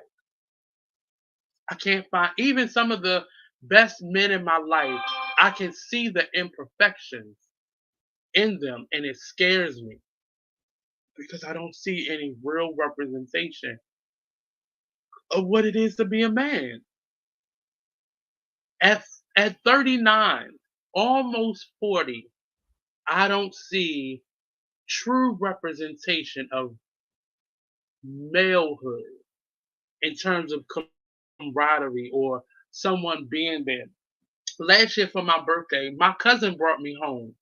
And me and my cousin, we have a relationship. We respect each other. We both are going after our dreams, but we're not as close as we should be. So for him to look out for me in that way, it was not shocking because that's his behavior. That's his personality. But it was like, wow, I have a family member that got my back. I was able to be me with the comfort level that he was going to take care of me and make sure I was safe. Wow. And building friendship, even with friendships, it's hard. Like when stuff happens, we just so quick to be, you know what? I don't need you no more. So why would Mm-hmm. to begin with? What what made us friends? If a moment can tear all that apart, it's a real reality. And I'm not saying that women don't feel these things, but we have to. Our men are leaving us at alarming rates, whether it's suicide, whether it's a vice that leaves them, whether it be disease or murder or drugs or gang violence, they're leaving us. At an alarming rate. Feels like nobody, people are speaking out against it, but is it because it's trendy too? Or are we really afraid of our men dying? Like, are y'all tired of seeing men in caskets? No. Or It's being glorified. right, It's being to the point where right, it's like that's the mission now. And it's yeah, like, damn, we are no longer caring about the legacy that they may or may not leave behind. Some of yeah, these young black men are dying at an alarming rate. Some of them not even having the opportunity to leave a legacy behind. yeah. And we are being so comfortable with being pregnant and, oh, my baby father got killed when I was pregnant, or my baby father got killed when my baby was 3 months old. Like, damn, y'all just don't My life even. resorts to a rest in peace shirt. Mm-hmm. I'm I've gonna never, make sure she know who her daddy is. Well, how you gonna do that? She ain't even know the damn man. right. We are more comfortable showing expressions of what do they call it? Expressions of sorrow for lost Mm, relatives more so than we are when they're here. when they're here. Your cousin, either directly or indirectly, your brother, your son, has been indirectly or directly saying to you, "I need help," Screaming for help. and he's a lost cause. But oh, Screaming wait for till help. that funeral come, and it's every tear. Oh, we every finna act a fool. shirt. I know a lady like that whose son recently was murdered. They thought he OD'd, but before her son passed away, she didn't even have a relationship with the boy. Put him out, hadn't talked to him in months, I think years, but then bam, he died. And it's like, now you going through hell because your son is gone. And that's the second woman I met like that. One of them I had a very close relationship, and her son died from basically the police. The police killed him or whatever. And it hurt her so bad because the night before, she put him out. She wasn't talking to him, hadn't talked to him, didn't give a fuck about where he ended up at, clearly was drunk, begging for her to let him come in, and she said no, only for him to be killed hours later by the police. Eats her ass up. Eats her ass up. Yeah. It eats her up. And it should. It really should. And I'm not here to, judge anybody, because there's reasons for behavior. Like I know what it feels like to have a strung out uncle take all your Easter clothes, clean out your fridge, shit like that. I've watched stuff like that happen, and it's hard. It's hard to love somebody who does not have control over their own faculties. It's hard to love somebody who just stole all your money on Christmas and sold all your gifts to the people in the neighborhood. It's hard to love that. It is. But it's harder. It seems easier to love you from a casket view. It's easier. It's easier to love you with a great rest in peace comment on Facebook. It's easier to love. Like, I lost a friend during the pandemic, and this young man was just in his 30s, so talented, so gifted, but because he felt like he had to be the man in his family, and rightfully so, he had children, he had a wife. I remember the conversations with him, and this is not against any of his family or anything. If you're listening, it was hurtful to watch him give up and have to settle strictly for the reason of being the image. He was murdered? Needed to him. No, he wasn't. I mean, you might as well say he was. He succumbed to his illness, but it could have been prevented. And I met this young man, and he had all the energy in the world. And the last time I saw him, he was barely present. He was on drugs, if you don't mind me asking? No, he wasn't. He didn't have drugs. He wasn't on drugs. He was drinking a lot. But that was the quiet thing. That was the quiet noise and other people's expectations. I just made a post on my Instagram. Let me go back to it. I made a post on my Instagram, and it says that hold on, I'm about to pull it up. My phone acting stupid. It dealt with expectation, and it's a phrase that that word I'm trying to really eliminate from my vocabulary, because it's getting me into trouble, because the statement was, the version of you that people create in their mind is not your responsibility. The version of you that people create in their mind is not your responsibility. It's not your responsibility.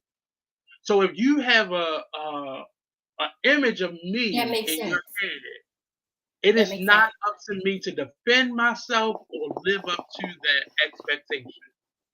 It's not my responsibility. That's kind of like on the lines of what I was saying about me no longer telling people what I tell them again and again and again. Because when I tell you something, whether you believe it or not is up to you. But what I'm not going to do is keep telling you over and over and over again until you believe it. Because why you didn't believe it the first time I said it. So why do I have to say things 100 times over for you to believe it when I said it the first time and you didn't believe it? So I'm no longer caring about the image or the vision or whatever you feel about me. I'm no longer going to keep validating that because you're going to feel how you want to feel anyway because you already got that part made up in your mind. Yeah. That's basically You what that's already saying. have it. I try hard to help people. Mm-hmm. And I recently have had to cut myself off from former work acquaintances, the radio station I was a part of, certain relationships that I had accumulated. I had to separate myself from so many things. And it wasn't always family. It wasn't easy. I went to those 2 funerals in my family out of respect because that's how I was raised. But I haven't gone back to any of those family members. You That haven't are reached still here. out. You haven't talked to them. You haven't made a No. connection. You haven't decided to Why? reconnect. Why should I? Right. And I get on you for doing it. And it's not that I have a better reason, but I understand Say that where part you again. are. Say that part again, Nate. Say it again. No, I'll say it again. Like, I understand where you are. You get on me for doing it. Yeah, but the difference is, and I'll say this, I've done it for too long. Where I'm at with it is on the verge of no return because I no longer have any concern. Looking at I was there, I sit in the back and I watched. For the first funeral, I didn't even sit down because when it was over, I was out the door. The second funeral, I bit my lip and sit through it, and I went to my mother's house, my aunt's house. I sit through it, and I was so uncomfortable. My family is used to me being, you've seen Away. me, when we would have our open house. That's my personality around people normally. I know how to Mm-hmm. turn that on. I could not turn it on. I couldn't. I was sitting there on my mother's couch in my phone. I couldn't even act like, hey, what's been going on? How y'all been? Like, what's new? I couldn't even pretend. Yeah. That's You too know, the hard. way you feel about that now is how I think I'm gonna feel when I go back home to Mississippi. Because, I told you recently, like a couple months ago, the little situation happened between me and my mother. And automatically in my family, it is that southern thing to take the mother side because, not even that, it's who tells the The story first. respect. Yeah, Hmm. that part too. And also who tells the story first got to be telling the truth.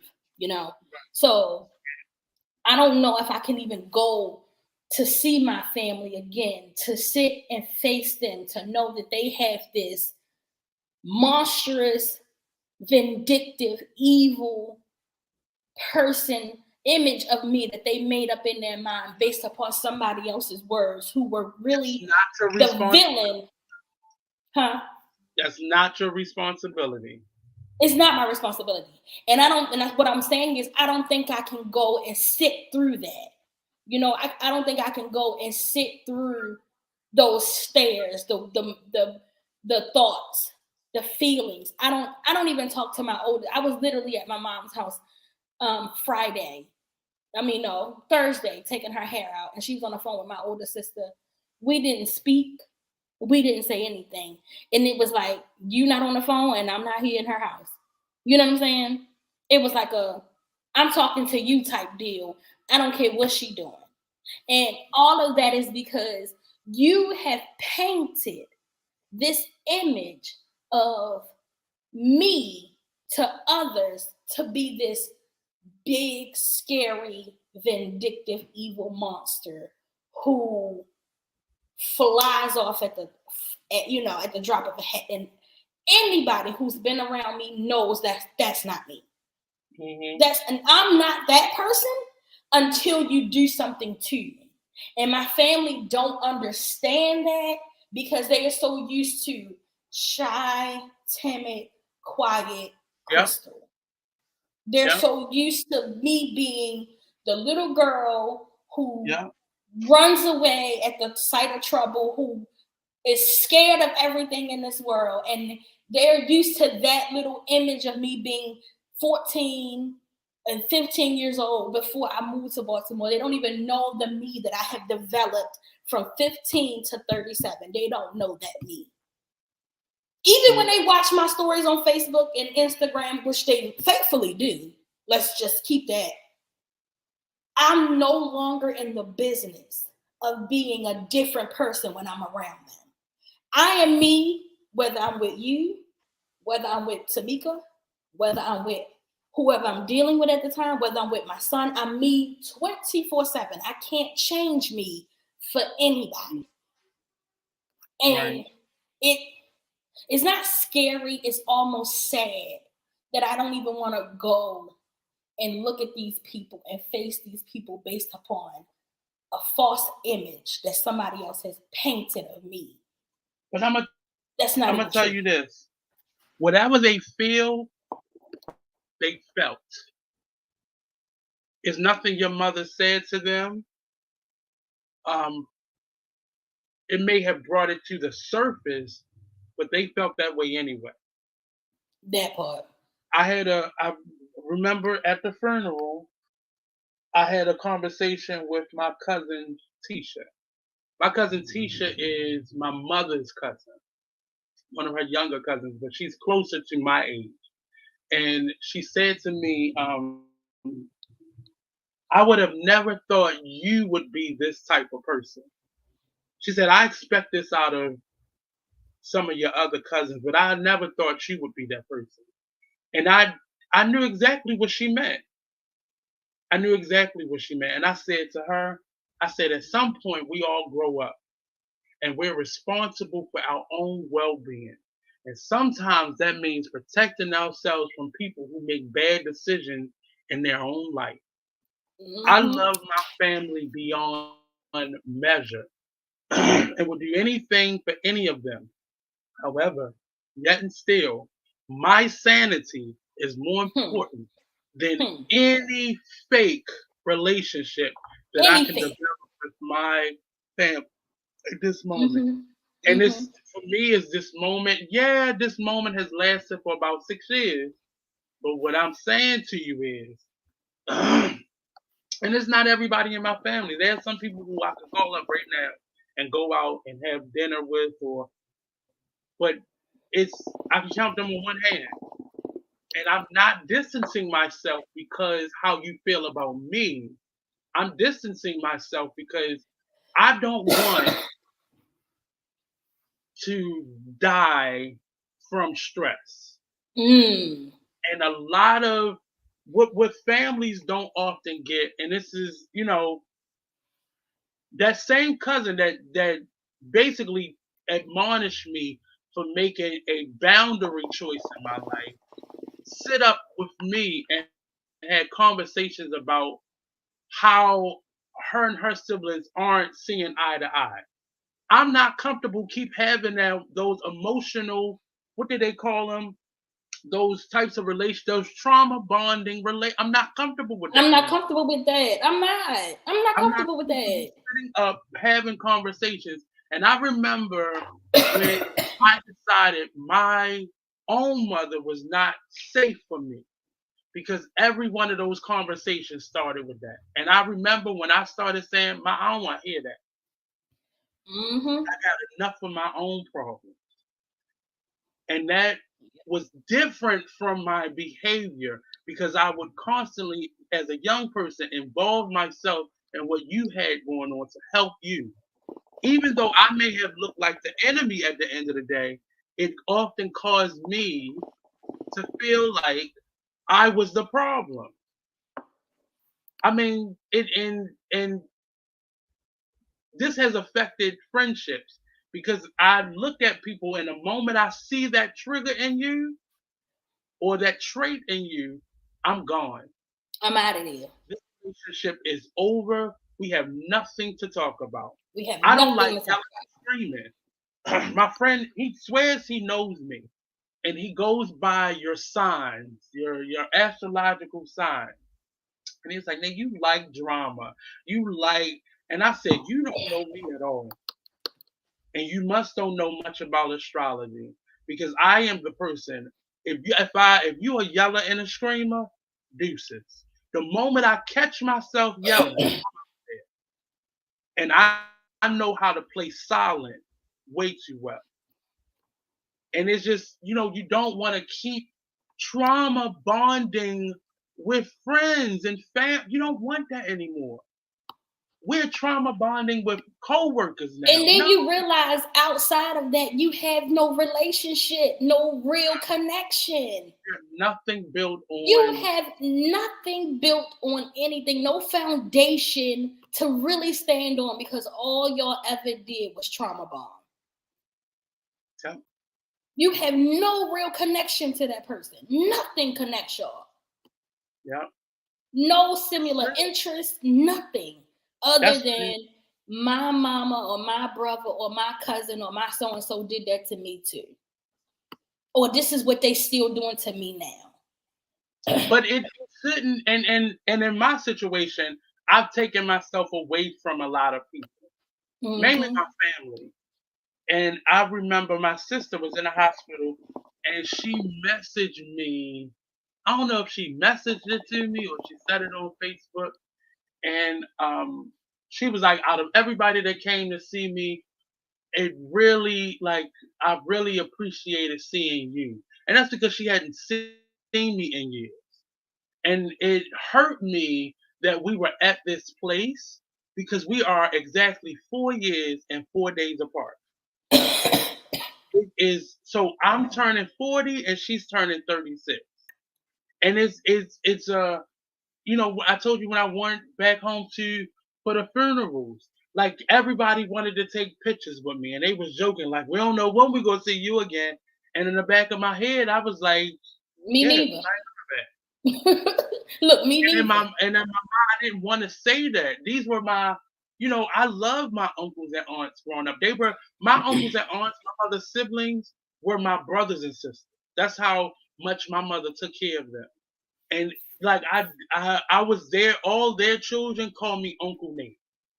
So family is very important to me, but I refuse to be stressed out. It's too much in this world to be stressed out about. I've made too many mistakes of my own to be stressed out over somebody else's mistakes The or thing somebody when you else's say that, personality. when I hear a lot of people say that family is important to them, the Mm-hmm. family that I created, the family that I built is Your important to me. chosen family. Mm-hmm. My chosen, my blood family is important, but they have no significance. They have shaped me from birth to 15. And some of those ideologies, some of those values, some of those things trickled over. But the importance of them and the significance of my life, some of them I don't even talk to at all. Mm-hmm. Some of them I don't even talk to unless I go to Mississippi and see them. Yeah. Some of them I don't even have a connection with because I haven't seen or talked to you in ages. And I look at some of my other cousins who live in Minnesota, some who live in wherever, I have family all over. And I look at them and I think to myself, if they can do it, so can I. And not because they have bad juju with them, it's because they have moved on. They have gone on to better things in life and have done other things in their life. I have Yeah. I have cousins who are doing phenomenal and don't even talk to our immediate family. And I'm talking our aunts. We share the same uncles and aunts, and my mom is their aunt, and they're my first cousin. They don't even have a connection with their mother or father side of the family, Mm-hmm. which would be my mom's side of the family. That's You know, about that's my family is situated like that. So your mother and father and the children and their children, we stay in our units that way. So my mother and her siblings and my cousins, that's our family. And then my grandmother's siblings, they stay in their unit. But even Mm-hmm. within that, my family, we're not connected at all. But our Mm-hmm. other cousins and great aunts, they go to Christmas together, they have Easter dinners together. And my family has always been the ones that, my immediate family has always been the ones that we don't talk. We had two different funerals for my uncles. Not two different funerals, but two different repasses Repairs. for my uncle's funeral because they couldn't get along. These siblings was over And here, my even mother, in death, they can't even get along. even in death. And it's going to sound morbid. I just did a pitch competition about a play that I'm directing, and I did it at Morgan today. I didn't win, wrong. But Oh, they what you wasn't win? they wasn't ready for my excellence. That's what I'm gonna say. But the play is Period. surrounding, and I love this play. I've directed this play several times. I love this play because it surrounds that week that a person dies in your family, and you're from the South, so you know what that week meant. But even up here in the North, we have a lot of us that have done that too. So going to these two funerals in my family and not having that, it was, especially being as though I'm the one that's not connected anymore. Now I'm that family member that only shows up the day of if they showed up. My family If wasn't they even show up. expecting for me to come and show up. They wasn't. And that hurt me because that means this distance has really shown them that I will leave if I have to. But it's something morbid about me. I love that week of a funeral because in my family, it was the only time that we ever all got together. It was the only time that we talked and laughed and joked and ate together and all came. My mother's house was that house in the family where every time we had a funeral, my mother's house was that house because it was always big enough to house everybody. And it was that moment. So I grew to love funerals, like because I got to see everybody on my mother and father's side. Like that was funerals was the moment where everybody came out. But today we've lost that. We've lost it. People don't even dress up for funerals no more. No, people will straight wear some jeans and a t-shirt and some tennis shoes. Jeans and a t-shirt. My little cousin had on these spandex, these leggings, and the see-through. I was in my mind. I was like, where have we become this? When did we become? When did this happen? And not judging The anybody day, you know when what it they happened, the day when rest in peace shirts started popping off. Because now all you got to do is throw on a rest in peace shirt, some jeans, and call it a day. I wore one of those one time and I felt so out of place. And I didn't even wear it to the funeral. I wore it to the viewing and I felt out of place because that's not what I was shown. And I know sometimes tradition, but the generation that we're in right now, they want to get rid of everything. Anything that was a tradition, anything that was how we've done it, they wanted to get rid of. And it just I don't get it. I don't understand it. I don't get it. But it really is we have to go back to that moment in family again. Like some of those traditions are I don't know some of them like things that are connected to religion and certain traumatic relative individuals that have caused us trauma in the past. Like I know some of those things hurt, but yeah, it's just different for me. It's just different. I went to my cousin's funeral. Her daughter wasn't there. And I was like, how the fuck your child don't show up to your funeral? But again, I don't know what the relationship was. I don't know what but it's just different. And I think we gotta figure it out. Cause we dying and nobody has any love ties anymore. We don't have a reason. Like friends don't have a reason to get together anymore. Right. Friends Friends. don't have a reason to get together anymore. This If is you're why not I love getting a my bag together, you don't have a reason to be together. this is why I love my Quantico family. You know, those people I deem as my Oh, family that I Quantico. created. Quantico. They are right now just That having a that cook. sounds deep and bronchitis. They are right now having a cookout just to have a cookout.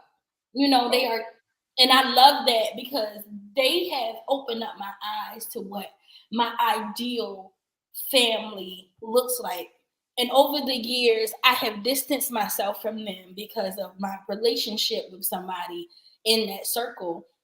And because I didn't want to be around them and I couldn't be around them and still be me, it caused me to stay away from them.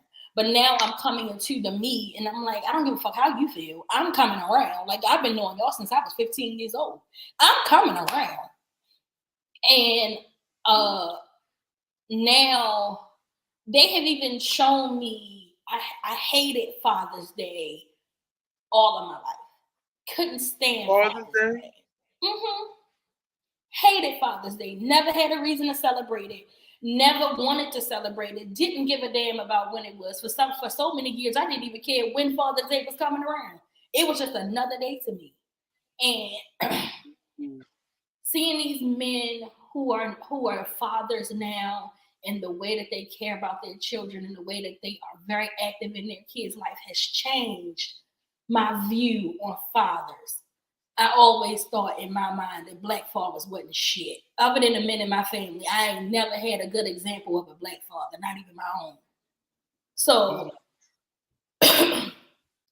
having a kid of my own and growing up and watching these men, you know, basically help raise my son, it changed the way and it shaped in me in a way where I value them and they are the epitome of black fatherhood. If I could do uh, even just a small documentary on black fathers, I would pick them because these men are the like I said, the epitome of what you think a black father is. And I'm even now seeing more positive black fathers come along.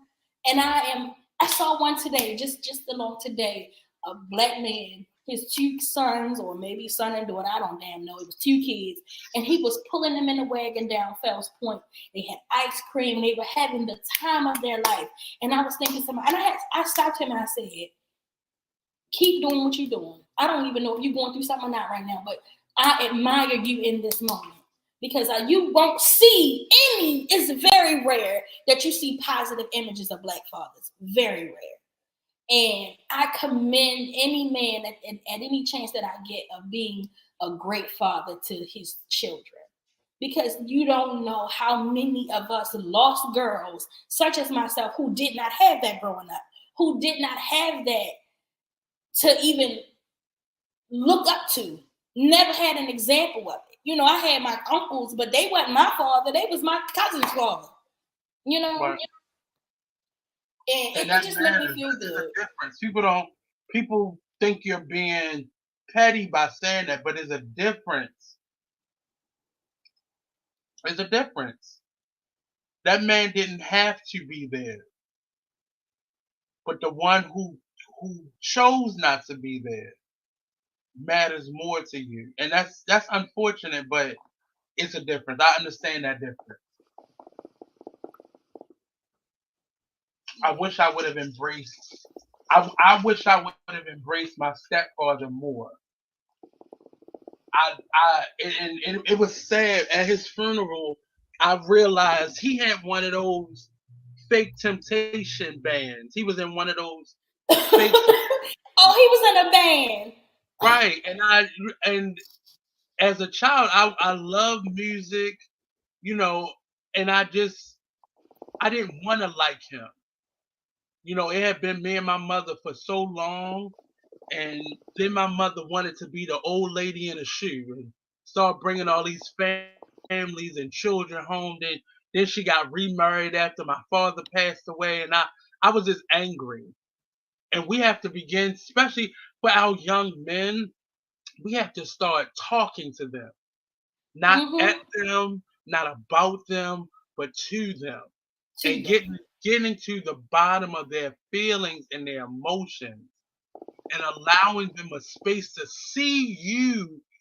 I never saw a man cry all my life. No. I'm Never trying to think, in have my I ever seen a man never saw cry? one man. And when I mean a man, I mean a man. Have I ever seen a man cry? I don't think I ever The first man I ever saw cry, and he was the weirdo in my family. My uncle Johnny, my mother's uncle. It He was the one that would kiss people on their lips, and we thought he was a weirdo for that. And he I never had did Uncle Johnny anything like that. on that. He My never. uncle, I had an Uncle Johnny like that. My mom's brother. He died. He died when I was like 6, way back in the 90s. And And but that person was. We looked at that person as weird because they showed affection. And I never saw him cry until his mother passed away.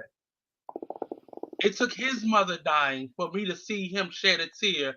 And then when my grandmother was killed, that was the second time and only time I ever saw a man in my family cry that wasn't a newborn baby. hmm And that did something to me. So I'm not a crying person. I'm not an really, affectionate person. well, You you know, know me, being I'm in a this, crier. but I'm not. It takes if I cry, I'm ready to fight. That's it. If you see me crying, somebody about to get their ass beat. It's about to go down, and I don't know when that happened to me or how but it was just the way I was raised. If you bring a man to tears, he about to kill you. You about to die. You know, I And I often just have this weird vision. If I ever get married, I want my husband to cry. I want my future husband. When he see me coming down the aisle, I want him to cry. But will you foster that type of relationship with him where he's open I to would you? hope. I would hope I would. I hope I Mm, would. And the person that I am now, I know I would. right. The person that I am now, I have changed. Even in my last relationship, has changed me and shaped me so much that I know the love that I have and the love that I give to somebody, or that who will be willing to accept that and not be so afraid of it, will know, like, that's it right there. But and that's what I just told my friend. That part of that conversation was, you're gonna have to accept a man that does not look like what you're used to. Oh yeah. You're gonna, I have and it's already not, I it's have not already I like have you already have to thought that accept I'm gonna more have to than that. accept. Yeah, And yeah. it's not that you have to lower your standards, but he's not gonna come in the package that you were expecting him to come in. He's not gonna come in that package. What you And mean? it's gonna be a little DIY. It's gonna be a little arts and craft project you're gonna have to put yourself through. You know, It's I gonna thought that with take my some last patience. relationship. I thought, and when in my last relationship, I thought, I told everybody, this is it for me. I found the one. This is the one. And I mean, I was building. It was already a foundation there. It was like a renovation project, to where as though you had a little good foundation, but I was helping you put together the pieces and build it back up. See, But I realized my it's friend only just said that. I told her there's a difference. So it's a how so difference between flipping a house. You know how people versus been building flipping one. houses, and Hmm you live in that house for a year, shit start falling apart. See, that's an old flip. You don't want a flip situation. A DIY means you have a solid foundation, and you are changing the curtains, redoing the backsplash, shit that's already been done. but now you want to remodel. You're looking for a remodel, not a flip. Not a fixer upper. Flip that flip once you get comfortable and you live in it, shit gonna pipes gonna start bursting. Foundations gonna start giving away. The roof gonna cave in. That shit was never good to begin with. Never good. And I had so much hope in it. And So that much and, hope. and we gotta know the difference between a fixer upper and a DIY project. That means that person is currently doing the work that they need to do to get to. They may not be where they would need to be, or they're not at that goal yet, but they're open and available or actively pursuing healing and growth. Not just the bag, because you got a lot of broken men out there that's getting to the bag. You got a lot of broken men out You there got that's a lot getting of to the broken men out there that know how to flip a gram. Mm-hmm. No, that's not healthy for you, sis. That's not Thank you healthy. for that. I needed that. I needed Cause that so that cause bad. that man that's out there doing that dirt, he's not thinking about coming home to you or creating a safe space for you. And that's not any knock to him. He doing what he know to do. But I don't know. This shit is getting hard. Life is hard. Mm-hmm. Life is hard. Shit is getting harder by the day. And it's up to you to figure out the formula that you need to make it easier.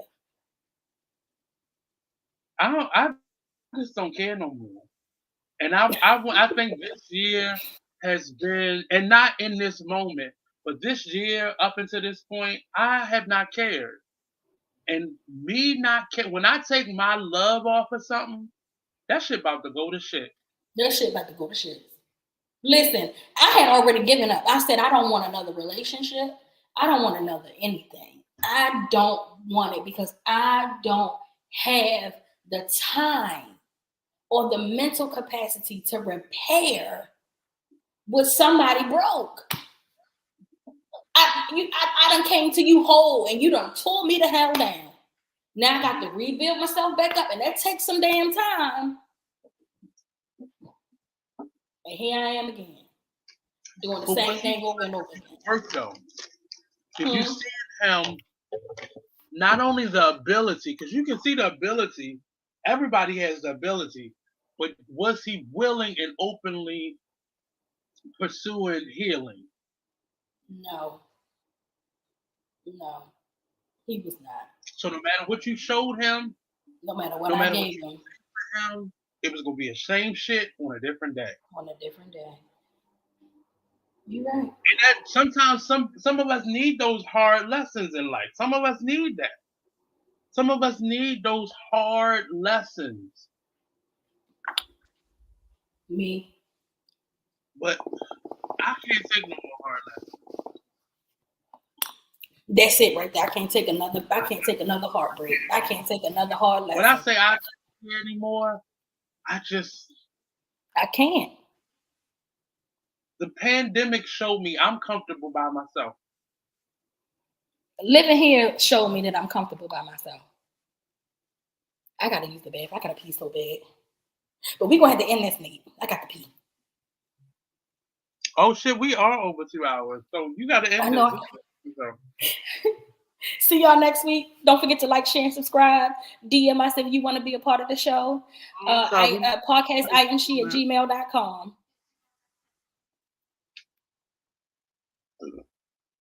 All right, peace out, people. Bye. See ya.